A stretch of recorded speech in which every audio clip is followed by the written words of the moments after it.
This is CGTN, China Global Television Network.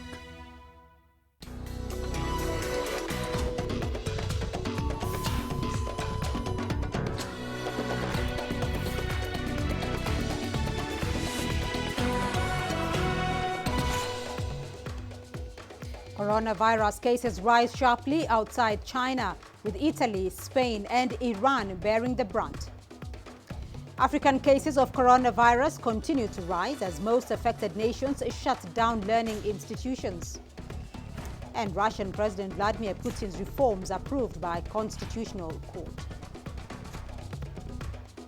Hello and welcome to Africa Live on CGTN with me, Beatrice Marshall, in Nairobi. We'll bring you the details on those stories in just a moment, but first, Ramanyang with the day's business headlines. Rama.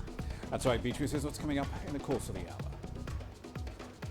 Headline: inflation in Zimbabwe still above 500%. And Kenya Central Bank has ordered a waiver on mobile money fees to cut the risks of COVID-19 spreading through banknotes. We'll have the details on those stories and lots more coming your way in the course of the hour. For now, let's start with the latest in current affairs with Beatrice. Rama, thank you.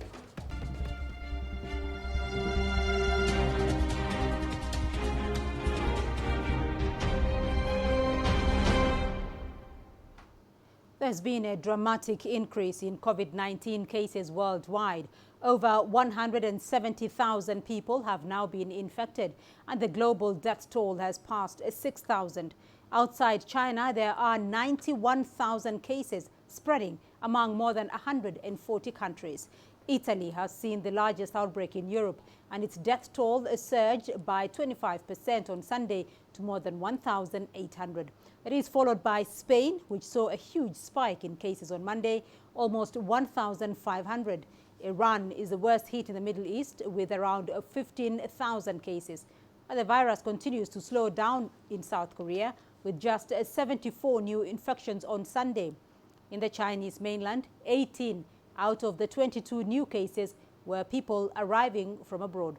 Only 4 new cases were confirmed in Wuhan. 80% of patients in China have now recovered. Chinese President Xi Jinping has expressed support to Italian Prime Minister Giuseppe Conte over a telephone call.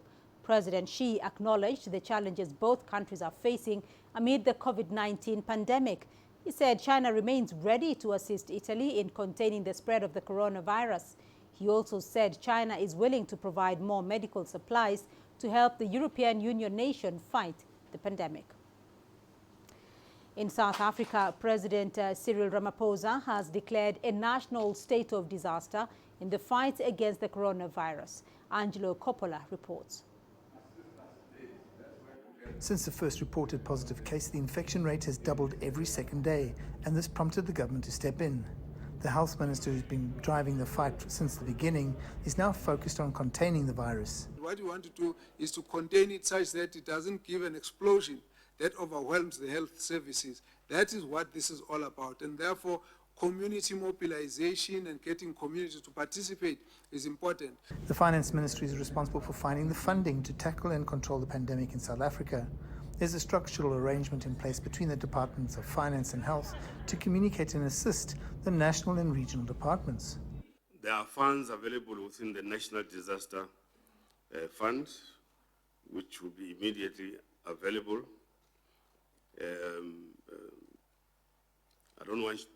I don't want to mention amounts in case prices begin to change, but funds have been set aside. That's the first thing. Secondly, as the situation develops, we will need to set aside further funding. That means we'll have to reduce programs throughout the government system. Part of the announcement by President Ramaphosa was that the visas for people traveling from high-risk countries were immediately cancelled.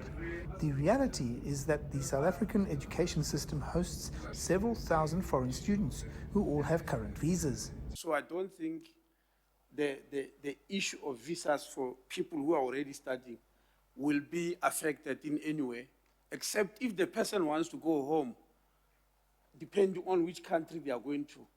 then the normal measures which you have mentioned here will start kicking in.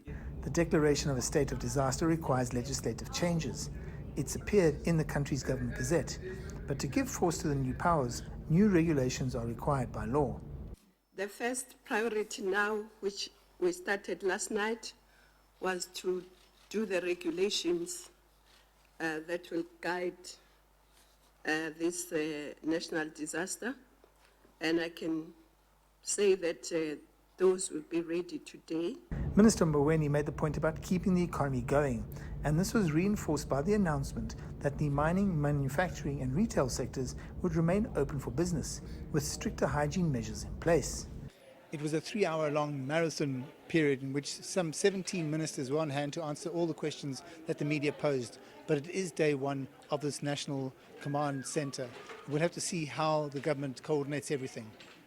I'm Angelo Coppola for CGTN in Tshwane, South Africa. Meanwhile, fears of COVID-19 are increasing in Egypt. The country has announced complete suspension of flights to and from all destinations starting Thursday. Earlier, the government had announced it had shut down schools and universities for 2 weeks. Here's Adel Makhroui with more. Egypt is going on a total international lockdown. Egyptian Prime Minister Mustafa Madbouli has announced on Monday that all flights will be suspended starting March 19 until March 31.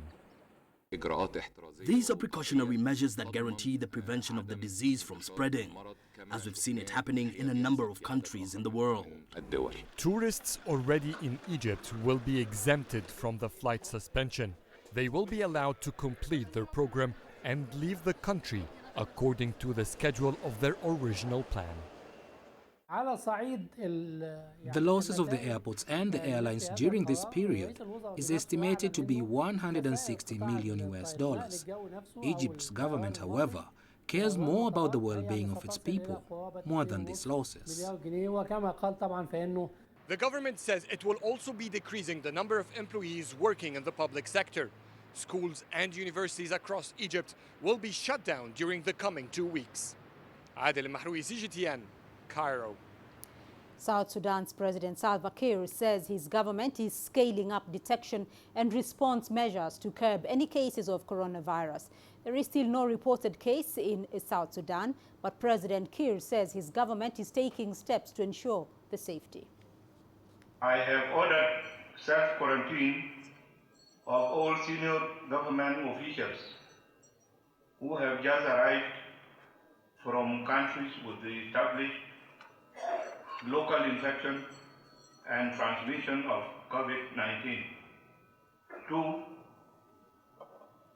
we have directed security and law enforcement agencies to support the Ministry of Health in enforcing isolation, self-quarantine, removing COVID-19 suspects and relocating them to isolation centers. Somalia has confirmed its first coronavirus case Tuesday afternoon. Earlier, the Somalia government called for support to boost its emergency response to coronavirus. From Mogadishu, here's CGTN's Abdulaziz Bello. Health officials in Somalia have announced a suspension on passengers arriving from COVID-19 hotspots. The countries listed include Iran, Italy, China and South Korea. The suspension also applies to passengers who have transited in the mentioned countries. Mogadishu says the measure was taken to prevent the introduction and spread of COVID-19. We are trying to limit the entry of people from hotspots. In all major ports of entry, we've established quarantine facilities where we keep people for the required duration to ensure they are free of the virus. The government says a quarantine facility has been established at the Mogadishu International Airport. Medical practitioners have been urged to join authorities in efforts to create public awareness on ways to curb the spread of the virus that has since been declared a pandemic by the World Health Organization. A reduction in foreign trips and suspension of public gatherings are some of the recommendations presented by the Ministry of Health after Kenya and Ethiopia reported positive cases of COVID-19 over the weekend. At this emergency health meeting in Mogadishu, attended by international diplomats, the Chinese ambassador to Somalia, Xin Jian, said his country is ready to assist in fighting the epidemic. Unity. In the face of the epidemic, we need unity and cooperation. There's no need to panic. China is ready to work with the international community to overcome difficulties and build a community of healthcare for mankind. Meanwhile, screening at all airports remains the most important preventative measure being enforced by authorities. For now, there are no direct flights between COVID-19 hotspots and Somalia. But as neighboring countries continue to record positive cases of COVID-19, health officials in Somalia have raised the alarm on the need to boost overall preparedness to counter the spread of COVID-19 in the country. Abdulaziz Bilo, CGTN, Mogadishu, Somalia. Let's now look at how the coronavirus pandemic is unfolding in Africa. 30 countries across the continent have reported over 350 cases so far. Somalia and Tanzania are the latest to declare cases. Liberia also recorded its first COVID-19 case. Rwanda has confirmed 4 more cases, bringing the total number of COVID-19 patients to 5. Kenya's President Kenyatta on Sunday confirmed that the country has 3 COVID-19 patients. The Republic of the Congo has recorded just 1 case. Ethiopia reported an additional one case, bringing the total to 5. Seychelles has also reported 1 additional case, bringing the number to 5. Egypt maintains the highest number of COVID-19 cases so far, after more cases were reported, bringing it to at least 150 cases and 2 deaths. It was earlier reported that 26 people had recovered. In South Africa, there are now 61 reported cases, up from 38. Meanwhile, Algeria has 48 infections and reported the 3rd death from the disease. Senegal reported 3 new cases on Saturday, bringing its new total to 24. In Cote d'Ivoire, 3 new cases have been detected, bringing the total number of cases to 4. Morocco has applied strict border restrictions in response to COVID-19. It has 28 cases and 1 recorded death. Nigerian health officials say a COVID-19 patient has tested negative. Equatorial Guinea has reported its first case. Namibia has confirmed 2 infections. We have therefore made the assessment that COVID-19 can be characterized as a pandemic. A new disease spreading quickly around the world with no respect for borders. This is not a drill. But is Africa prepared? And is the public well informed? As journalists, we have to separate fact from fiction.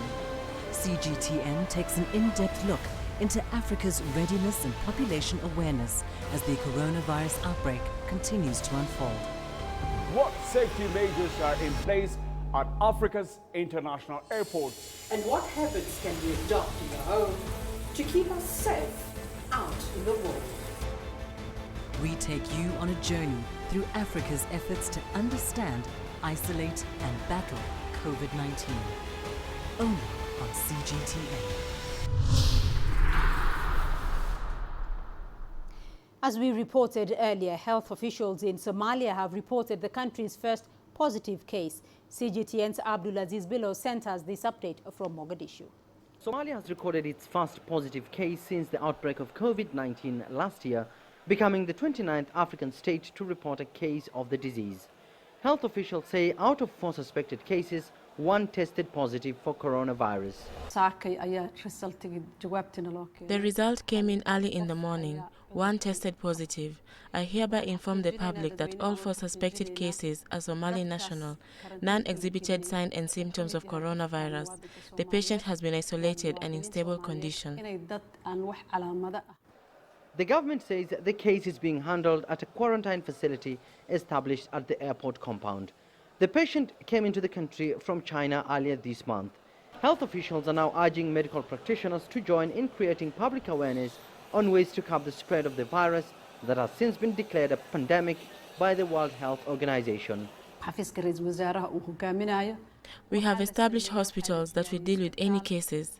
This work is being done by a multi-agency task force under the coordination of the Somali Prime Minister. We will ensure patients receive quality health care, and we appeal for the public not to panic as we embark on a massive awareness campaign. Over the weekend, Mogadishu suspended the arrival of patients from COVID-19 hotspots. The countries listed include Iran, Italy, China and South Korea. Ministry of Aviation and Air Transport has now announced a 2-week suspension on all international flights. Starting the 18th of March, we will suspend all international flights to and from Somalia. We will only allow humanitarian and emergency flights. The ban will last for 2 weeks and will be enforced at all ports of entry nationwide. Authorities in the past weeks have been mobilizing a donor community to assist in boosting emergency preparedness as the country remains at great risk of not being able to contain the spread of the virus. Experts say compared to neighboring countries, Somalia stands at a greater risk with a weak health system.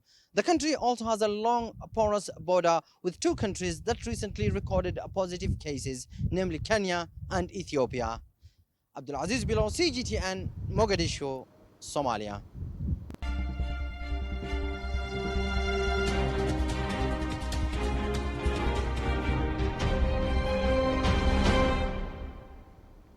In other news we are following for you today, Russia's top court has approved constitutional amendments proposed by President Vladimir Putin, which could allow him to remain in power until 2036. The court had a week to consider his ruling, but issued a decision after Putin signed the final reform package on Saturday. The Russian leader submitted proposals in January, but until last week rejected claims that he would seek to extend his rule. The reforms also include stipulations banning gay marriage and protecting the, quote, historic truth of Russia's role in World War II. President Reuven Rivlin has officially asked opposition leader Benny Gantz to form Israel's next government. The announcement follows Sunday's emergency talks at Rivlin's office with Gantz and Prime Minister Benjamin Netanyahu. Israeli politics have been in limbo after 3 elections in less than a year. Former Army Chief Gantz has secured a majority in parliament in the latest vote with 61 out of 120 seats. He now has 28 days to form a ruling coalition. He's called on his main rival, Benjamin Netanyahu, to join him in a unity government. You're watching Africa Live. Still ahead on the program. South Sudan swears in a cabinet of new unity government. Mozambique residents rebuilding their lives in Beira over 1 year after Cyclone Idai.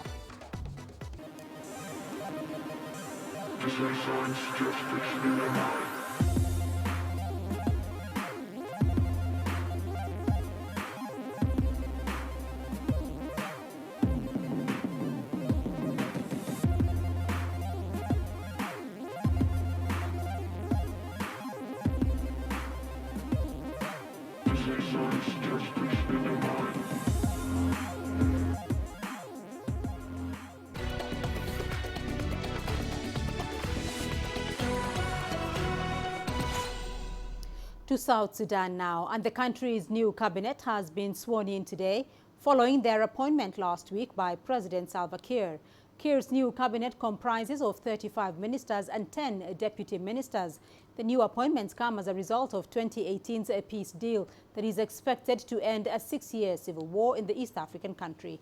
President Salva Kiir formed a transitional unity government on February the 22nd. He appointed the main opposition leader, Riek Machar, as his first vice president and included 4 other vice presidents as stipulated in the agreement. Machar's wife, Angelina Teny, was named a defense minister. She's also the first woman to hold the powerful position. Mr. President, recognize that our people have suffered for so long in the last 5 years, and we are required and expected to serve our people this time round. We are to achieve peace, permanent peace, and not return to war again forever. Well, let's get more on this developing story, and I'm joined by our reporter Patrick Oyet, who is in Juba. Patrick, there's some progress now after weeks of haggling on the cabinet slot. What is the reaction in Juba today to these developments? Yes, Beatrice, the people we've talked to all are very happy. They say this is because actually the environment under which these whole swearing in and also appointment of the ministers took place is very peaceful. In 2016, for example, when these kind of events were taking place, people were not reporting for work. The tension was very high. There were so many security officers in town. But this one today took place in a peaceful environment. The situation looked normal. Everybody was reporting to where they're supposed to work. Those who were doing their businesses were busy going about their businesses. They left this for politicians to go on. So people are excited about it. People are saying, yes, it now looks like peace is really coming to the country. However, also the 6 years of war in the country has actually made people more aware now of their rights. So they are also demanding that this government should not just come in place as a government that is implementing an agreement, and they should reward themselves with, you know, reward politicians with positions. People are demanding for roads to be opened. People are demanding for schools to be built and hospitals, because these livelihoods have actually been, you know, destroyed during the war. So there is also demand which they are making to the coming government. So those who are in the government, they should know that this time the population is demanding, and therefore there is work to actually be done. So Patrick, there seems to be a lot of expectations from the public in South Sudan there. So what issues are still pending though in the peace process? There are still very many issues pending. There is the issue of course, constituting the parliament. The peace agreement dictates that 550 members of parliament should be appointed. So each political party which is a party to this agreement is supposed to nominate members who will be appointed to that parliament. So that is not yet done. Then there is also the issue of governors who are supposed to, take care of the 10 states, plus, of course, the 3 administrative areas. They are not yet also appointed. Going to local government level, offices like for commissioners, all these are not yet done. So there is still a lot of work that needs to be done for the government to fully be constituted, for it to start doing the work that it is supposed to do, which is implement the agreement, normalize the situation in the country. Yes. And how has the unity government, though, impacted the relationship between communities that were in conflict for many years due to that rivalry between Salva Kiir and Riek Machar? Yeah, we are seeing a situation where life is returning to normal. We are seeing even people who have actually been in protection of civilian sites in the internally displaced people's camps. In other words, they are now coming out. They come out. Some have started settling back to their own homes. Some do come out during the daytime. They live with the people outside, and then in the evening they go back and still sleep in the protection of civilian sites. So there is already some freedom coming. People are getting a little bit to mix freely. But you know, at the end of it all, these years of war have created conflict along tribal lines, which will take time to heal. But at least some level of trust is now being built, because those who are divided, those who are following Dr. Riek Machar and those who are following President Salva Kiir are seeing these people now sitting in one cabinet, they're talking, they're planning together. So yes, some tension is now being diffused and people are starting to come together. And also one thing that somebody was telling us is that, people now fear to attack the other community, because you think if I attack the other person, if I have a conflict with that person, then people are going to say it is because I belong to the other community. So yes, there is some level of healing coming and people coming together now, yes. All right, Patrick Oyet joining us there from Juba with our update. Thank you. Now, it's been over a year since Cyclone Idai swept through Mozambique and neighboring countries, killing hundreds and displacing tens of thousands. CGTN's Robert Nagila returned to Beira to find out how its residents are rebuilding their lives. 1 year after Cyclone Idai swept through the port city of Beira, Amelia Mateus, who lives in the low-income neighborhood of Nyara Maraja, recalls the events of that day vividly. It was horrifying. Our roof was blown away and a tree fell through the house. The roof is back on, but a house is falling apart. Cyclone Idai may be gone, but its impact is still being felt. Last year was difficult. We do not have the money to start over. For much of this country, the effects of Cyclone Idai are still very visible. And it's clear 1 year later, its people are still struggling to rebuild their lives. At least 602 people were killed by Idai. More than 2.5 million people, half of them children, are still in need of humanitarian assistance. About 93,000 people have not been able to return to their homes. Amelia's next-door neighbor, Nilza Manajo, a mother of 3, is just thankful her family is alive. I don't want to remember that day. We are still terrified. Her husband, who depends on odd jobs for income, has carried out makeshift repairs on their damaged roof. That was a year ago. Their neighborhood now has access to clean water, thanks to a local non-governmental organization. Despite their challenges, these people count themselves lucky. Many of their countrymen are still dependent on humanitarian assistance for food and shelter. Robert Magela, CGTN, Beira, Mozambique.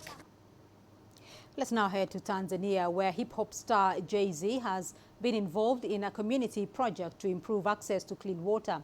The project in Kinondoni in Dar es Salaam was achieved through partnership with a local telecommunications company. It involved digging a borehole and creating a water distribution infrastructure. Local women, who are the biggest beneficiaries, have been speaking about the project.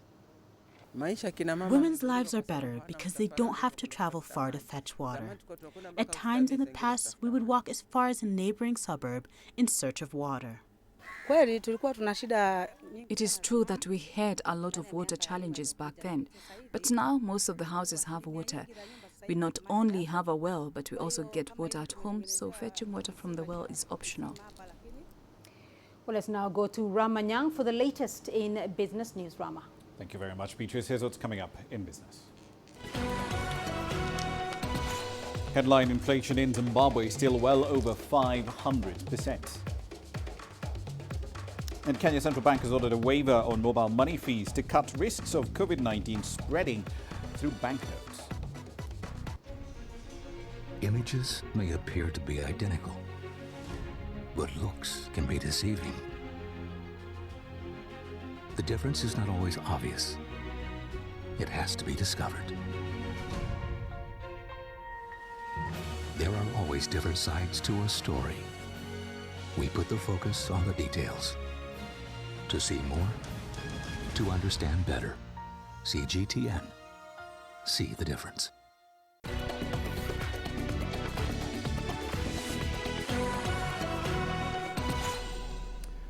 Let us start in Zimbabwe. The Southern African country's annual inflation is still over 500% in the month of January. The country's reported its first consumer price data since June 2019. Now, the country suspended the publication of annual consumer price information when inflation was estimated at over 170%. This move comes after the local currency fell to, well, way from parity against American dollar to around 18 Zimbabwean dollars to the greenback. Now, in a bid to solve a chronic monetary crisis, the government has opted to implement a range of currency reforms. That includes the reintroduction of a local currency and banning the use of any foreign currency, particularly the US dollar. The latest inflation data has given rise to fears over a potential rise in hyperinflation, similar to the kind that wiped out savings back in 2008 and 2010. Over in East Africa, Kenya Central Bank is set to implement measures aimed at increasing the use of mobile money transactions. This is part of a wider range of efforts to reduce the risk of transmission of COVID-19 through the handling of banknotes. Now, the Reserve Bank is also saying it's put in place emergency measures that will be effective from the 16th of March through to the 30th of June. That includes increasing the daily transaction limit on mobile money services from the current limit of $700 a day up to $1,500. Also, total monthly limits for mobile money transactions and charges for transfers between mobile money wallets and bank accounts have been scrapped over the same period. Kenyans will now be allowed to transact and hold up to $3,000 through their M-Pesa wallets compared to the prior limit of about $1,400. Kenya's biggest mobile operator, Safaricom, has confirmed plans to apply and monitor the regulator's directives. The Nairobi Securities Exchange has launched a platform that allows remote trading amid the volatility that we're seeing in global security markets during the COVID-19 pandemic. Traders can now place orders and execute trades from their homes if need be. Access to the NSE's automated trading system is only possible through designated computers and secure remote connections. At the moment, access to the automated trading platform, the ATS as it's more commonly known, is restricted to a specific pre-configured user IP address within the broker network. Elsewhere, Tunisia's government says traders will not be restricted from trading with China, even amidst this COVID-19 pandemic. Tunisian traders, however, will continue to be subject to screening and preventative measures that are in force in various transit zones. The Minister of Trade said that some Tunisian companies have reported a drop in the supply of raw materials and products from many European, Asian and North American countries due to the spread of the coronavirus epidemic. However, maritime trade with China will not be suspended, but will rather be reinforced. There is a technical and health control on all imported goods from China and other destinations. The pace is slow, but we do not fear anything. Trade will go on as usual to supply the market. The Tunisian parliament stressed that negotiations continue with China for financing and realizing several mega projects across Tunisia. We trust our Chinese friends for the new metro in Naboul city, the business city in Sfax, the administrative city in Tunis, as well as the deep water port and logistical zone in Nefida. China has the technical skills and financial resources. Tunisia is confident that the current global health crisis will be overcome as soon as possible. Experts are confident that China can overcome the current situation and increase production at factories and industrial zones. Thousands of Tunisian enterprises depend on the trade with China. The economic situation in China affects our businesses directly. China has enough expertise to face coronavirus and to resume production with more efficiency. Tunisian economists say the regression of the pace of commercial traffic at ports and airports is normal. This phenomenon has led to a disruption in the import of raw materials, given the spread of COVID-19 globally.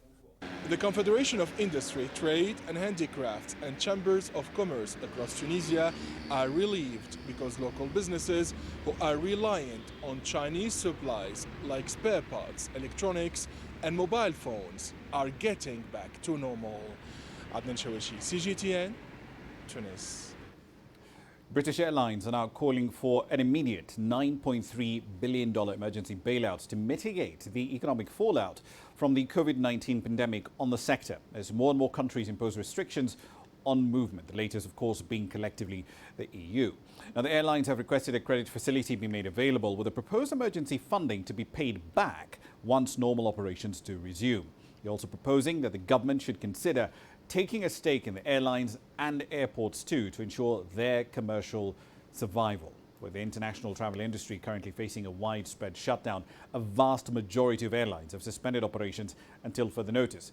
Following the extension of a travel ban on European states by the United States, several airlines could cut jobs and ground a pretty large number of aircraft. Speaking of the United States, the Federal Reserve over there has cut its benchmark interest rate to near zero to help shore up the economy amidst this COVID-19 pandemic. This is the first emergency rate cut from the Fed since the 2008 financial crisis. Here's Toby Muse with the details. In a clear sign that the US is worried over a potential coronavirus-inspired recession, the Federal Reserve cut its rate Sunday to close to zero. And I want to congratulate the Federal Reserve. For starters, they've lowered the Fed rate from what it was, which was 1 to 1.25, and it's been lowered down to 0 to 0.25. In the same press conference, President Donald Trump also urged people not to panic buy groceries. He said he spoke with the CEOs of the major grocery stores in the United States who said there will be enough provisions. Now, this comes as parts of the government are urging people to do more. Dr. Anthony Fauci, the director of the National Institute of Allergy and Infectious Diseases, said that a 2-week nationwide shutdown would, in his opinion, not be an overreaction. I would like to see a dramatic diminution of the personal interaction that we see in restaurants and in bars. Whatever it takes to do that, that's what I'd like to see. Americans should be prepared that they're going to have to hunker down significantly more than we as a country are doing. Some of the largest private businesses, such as Apple and Patagonia, announced a temporary shuttering of their stores across the country, not to be reopened at the earliest until the end of March.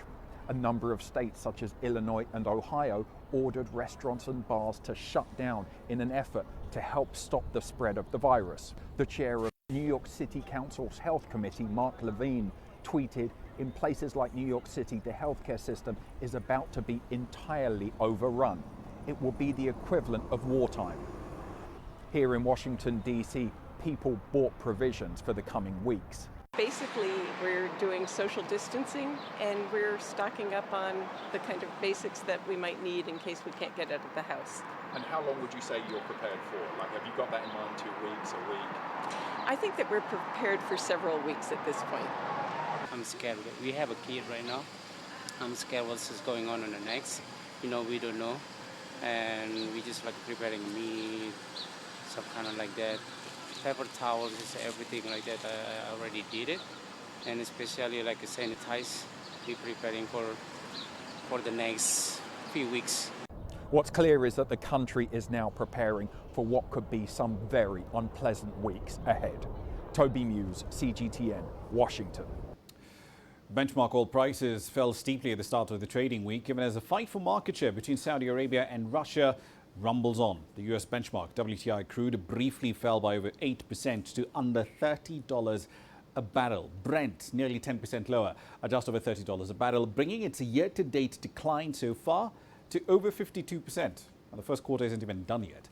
Now, demand for diesel, jet fuel, refined petroleum products really around the world is disappearing as more and more economies are imposing restrictions designed to contain this COVID-19 pandemic.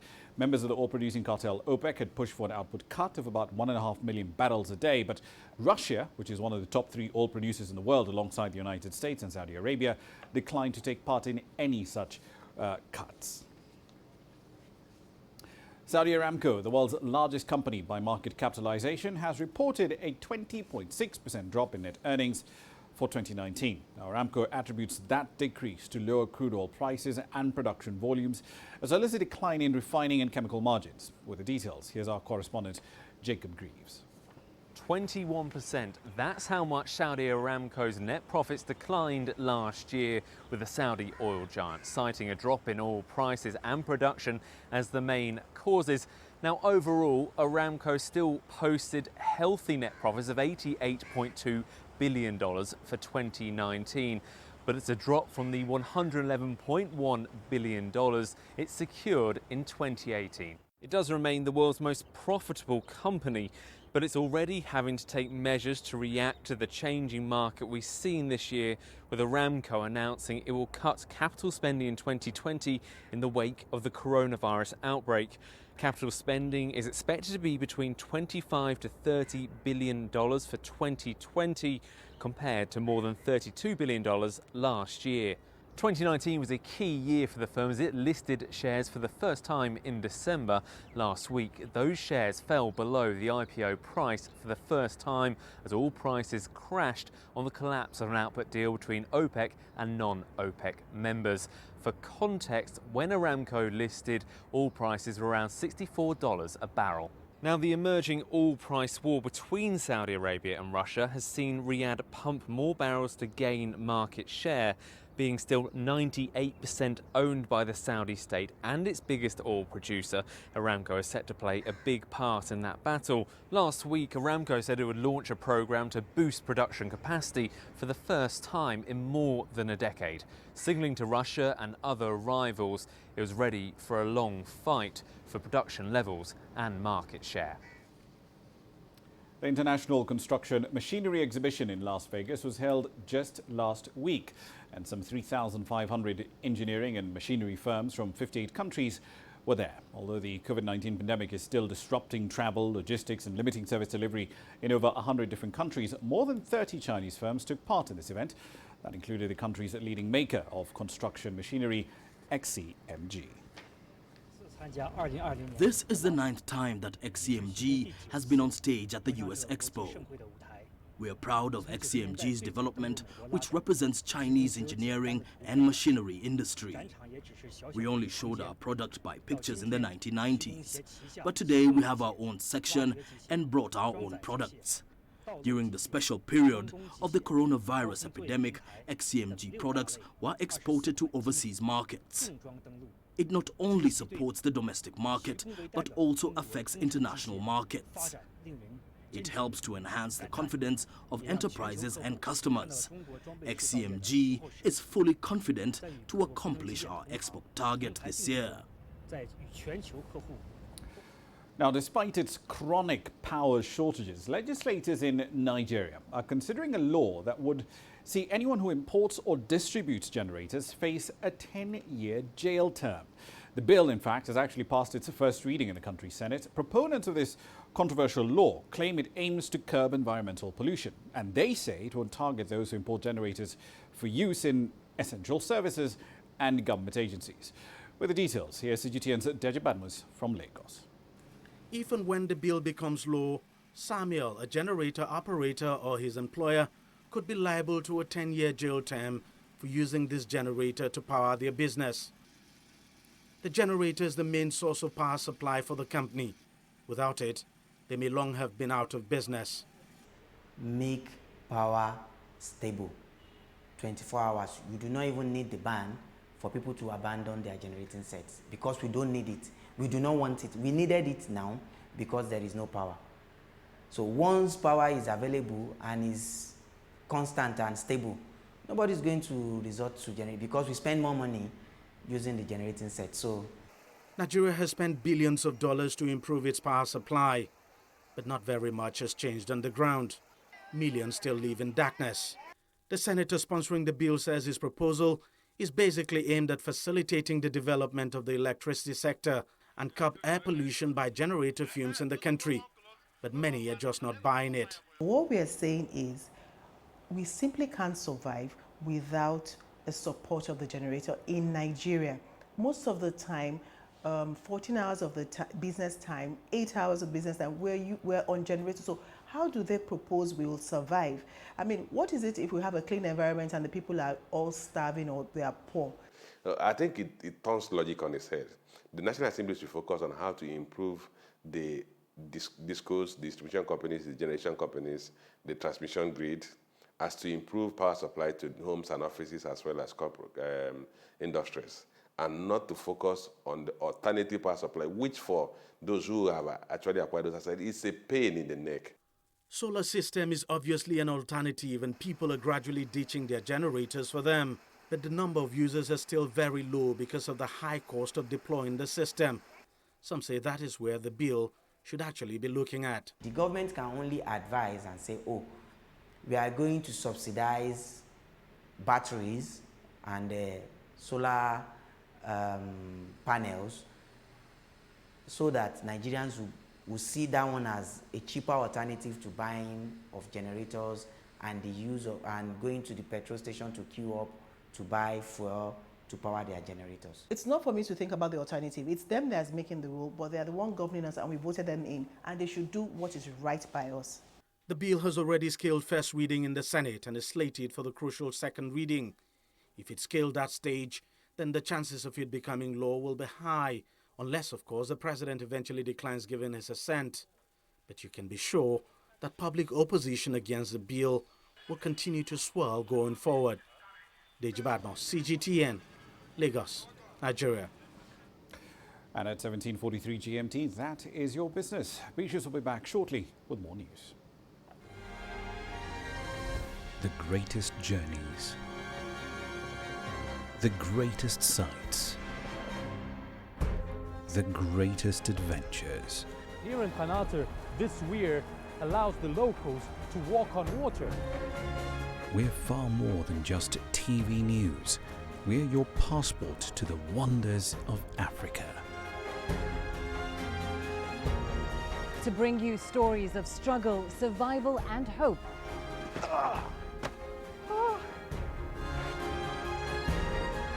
So let's explore.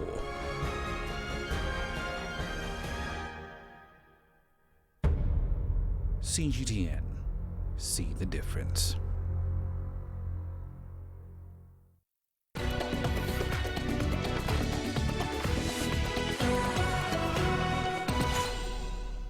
Let's now go to Cote d'Ivoire, where the 11th edition of the Market for African Arts and Entertainment has taken place. The cultural event in Abidjan has created an opportunity for artists from around the world to showcase their work. CGTN's Ashtatal has the details. The Market for African Arts and Entertainment, also known as MASA, this year hosted about 50 artistic groups from the entire globe. Dance parades, street art areas, concerts, as well as sale exhibitions were the order of the day. Artisans amazed a cheerful crowd with their creativity through magnificent works of art. The event was also a meeting point for different cultures. This is the first time I'm participating in MASA, and I think it's fabulous to see many cultures in the same place. It's a great way to showcase Africa's cultural diversity.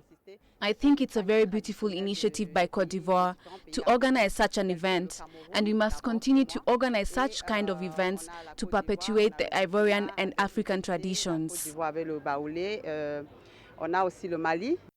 With this year's theme of Africa World, MASA organizers aim to support the training of African artists.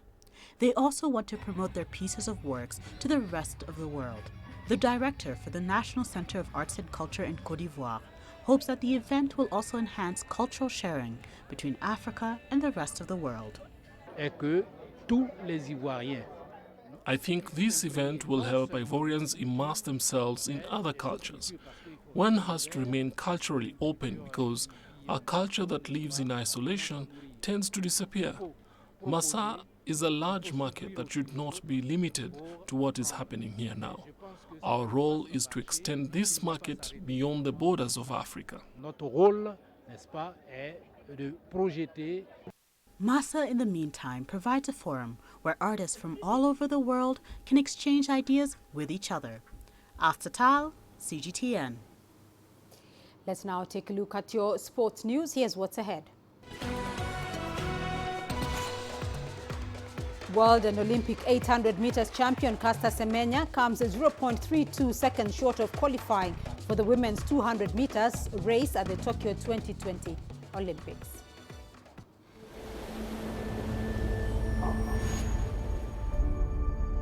How would you create your legend? On the fields, on the tracks, in the arenas of Africa. Were you born to be a player? Could this moment be yours?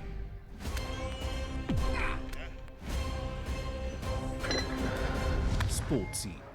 Find your game.